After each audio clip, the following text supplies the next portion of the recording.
The other day I read an article written by the great representative from Texas, Ron Paul. He made more sense to me than anybody else. And instead of me trying to paraphrase what Congressman Paul had to say, we have him live on the program now. Representative Paul, it's a real honor to have you. Welcome to the Savage Nation. Thank you. Good to be with you. Congressman, you made it very, very plain. You said if we keep spending at current levels, we could just simply save $400 billion in the next few years, not by cutting anything, but just controlling spending. Isn't that correct? Yeah, if 4 years or 5 years ago we just had frozen the budget, it would have be balanced by now. But the big charade in Washington is these trillions and trillions of dollars that they're cutting. We're going to cut 5. No, let's cut 4. No, let's cut 5. There are no cuts at all. There are always just cuts in the proposed increases. So nobody really has considered any cuts whatsoever. There's a few bills going around. One that I would support, even though it doesn't do enough. It just cut the budget 1% from last year. After 5 or 6 years, the budget would be balanced. But no, there's no serious intent to cut. And I think you're sort of right about passing that bill. That didn't calm the markets. And just think of what they were telling us before we passed the bill. We had to raise the debt limit or the markets would crash. So we raised the debt limit and the markets crashed. I think it indicates that they're going to continue the spending as ever. They're not going to default on paying the interest on these debts that we have, but they're going to default by just printing a lot of money. People are going to lose their value of their currency, and that's the way they liquidate debt. Congressman Ron Paul wrote this. He said, the cuts that they were discussing are illusory, and they're not really cuts. And he said it was akin to a family so-called saving $100,000 in expenses by deciding not to buy a Lamborghini and instead getting a fully loaded Mercedes when really their budget dictates that they need to stick with their perfectly serviceable Honda. Do you believe, though, that the market decline today, the big 5% decline today, is directly related to Wall Street being very nervous about this budget debacle, or certainly there's institutional trading and things of that nature involved as well, aren't there? Yeah, I think it's more to it.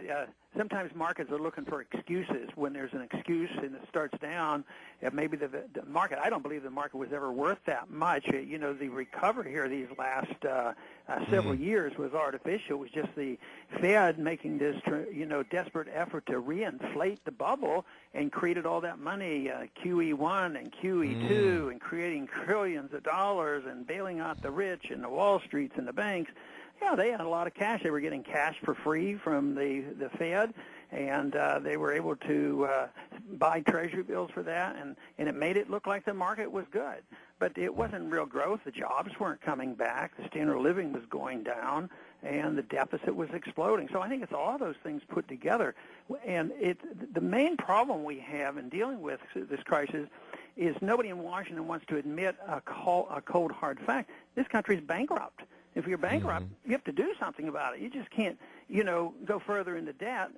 Debt is the problem, so they say, well, I guess the first thing we need to do is increase the debt limit, $2.4 trillion, and that's supposed to help. It made no sense whatsoever to me. Ron Paul is a congressman. He is a candidate for the presidency of the United States of America. He makes more sense to me than almost any other candidate. And he did a great article the other day on it was entitled "When a Cut is Not a Cut." And we put it up on michaelsavage.com. And all he said was, if we simply kept spending at current levels, that would save $400 billion in the next few years. But Congress didn't even want to do that. They actually wanted to increase the debt. And there is the chickens came home to roost in plain English. The Obama supporters are saying it had nothing to do with the budget deal. I say that had the market gone up 500 points today, you can bet they'd be all over the media saying, you see that? The market responded to the great Obama. So they have to take it when they created it. We'll be right back with Ron Paul on the Savage Nation. Savage.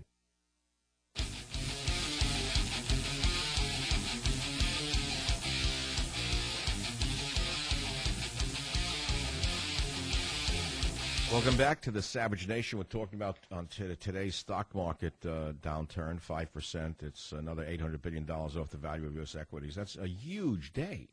It's stocks plunged in their single worst day since the '08 financial crisis that gave us Barack Obama.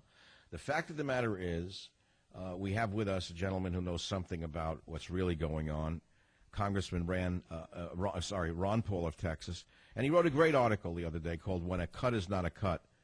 And Congressman, welcome back to the Savage Nation. A real pleasure to have you with us today. Thank you. Good to be with you. Now, you know, your article is strange to me because your title was When a Cut is Not a Cut. Now, you would know what a cut is being an obstetrician by training, correct? No, I do trust people who are top-flight professionals who go into politics as opposed to people who have only been in politics. And I would expect that you would know something more about the realities of what's going on than people who've been under the spell of lobbyists their entire life. In plain English, for the millions of people listening to the show, Congressman Paul, if you were president today, what would you do with regard to the budget? Balance the budget. Demand that they balance the budget and quit and do it by stopping the spending. And if you don't do that, you just make the problem that much worse. But it's a little bit bigger than that because the system is built in on this whole monetary system where the Fed creates money out of thin air. And you have to stop doing that because that's just what causes the debt, the deficits to pile on, and it also causes the malinvestment. It causes the bubble. So you cannot address this unless you understand how the financial bubble occurs and then allow the mistakes to be corrected. And they won't allow that to happen. All the people who were making a lot of money and went into bankruptcy, we bailed them out. So you have to allow bankruptcy to occur. So we did everything wrong in 2008 by bailing out the banks. Then we went and we created a new bubble. And that's why these financial companies now are in so much trouble because all they were doing was sucking in all this money the Fed was creating, and the Fed was buying up all this debt. And guess what? The average person, the middle class, suffer from that. They're the ones who lost their jobs and lost their houses. So we have to have a new monetary system, and we have to immediately balance the budget, and that is not an easy task because if the people don't understand it and understand it's in their best interest, it won't happen. But right now, a growing number of people are starting to realize that these deficits don't help them, that the government is inept. The government can't provide welfare from cradle to grave because the system is broke. And I think that's good news, that they're waking up and realizing that we have to have big changes in order to solve this problem. Right. Entitlement is what? Who entitled anybody to everything? But look, today, B of A down 7.4%, J.P. Morgan Chase down 4.9%, Citigroup down 6.58%, Wells Fargo down 5.7%. These are all financial stocks, and many of these benefited from TARP and some of the other bailout instruments. So why do you suppose they were hit so hard all of a sudden? Is it because they're in trouble again? Yeah, they probably are because it was artificial and they were enjoying the bubble once again. They were the beneficiaries of all that money. The average person didn't get that money. Matter of fact, I asked Bernanke one day, I said, these trillions of dollars, you could have given every single person in this country $16,000, but you gave it to the big corporations and it didn't help the economy. It helped the big banks and all, but they're in the same trouble again. So, you know, it was artificial. And that's why you cannot have and allow the Federal Reserve to manipulate and do the central economic planning. That's what they are. They're central economic planners, and you can't do that. Not in a free market. If you believe in free markets and market economy, you can't expect somebody like the Federal Reserve to do central economic planning. They just go from one bubble to another. It was a NASDAQ bubble, then a housing bubble, then a financial bubble, and eventually what happens is the bond bubble, the dollar bubble collapses, and that's going to be the big one. Everybody is frightened today, and they went and they bought Treasury bills and they buy dollars.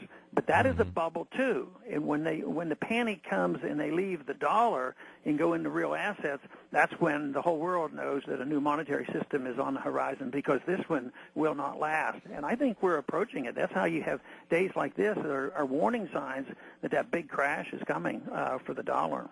But do you, Congressman Paul, do you agree with me that there is definitely an emotional reaction in the market today to Obama's ignoring the realities of our financial system by increasing the deficit rather than holding the line? Don't you think this has something to do with what he did the other day?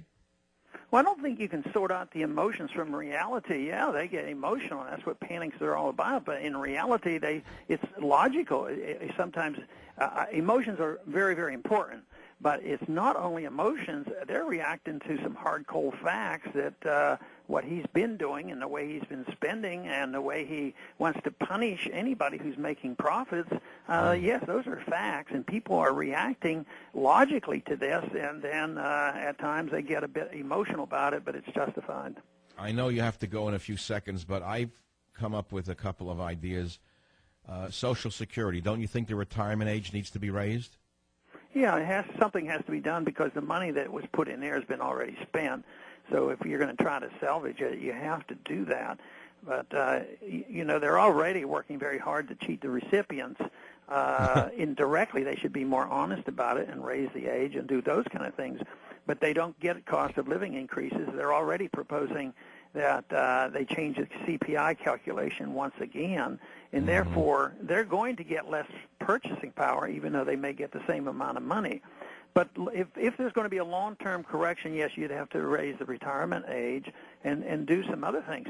But I would like to do so much cutting elsewhere in the budget that I'd like to see young people get the chance to opt out. We talk about opting out of Obamacare. Why shouldn't young people say, look, government's not very good at giving me my insurance, whether it's medical insurance or retirement insurance? The young people I talk to seem to agree. They don't believe for a minute that this government is going to provide them with a retirement benefit when they're 65. They can't even get a job, so that they're willing to assume responsibility for themselves and just stay out of it. But if that were to be done, you'd have to cut a lot of spending in other places. Representative Ron Paul, I know you've got to run, and I really do appreciate you joining us today on this dark day in the markets. Thanks for being with us on the Savage Nation, and good luck in your presidential aspirations. Thank you very much. Thank you. Thank you. That was very, very interesting.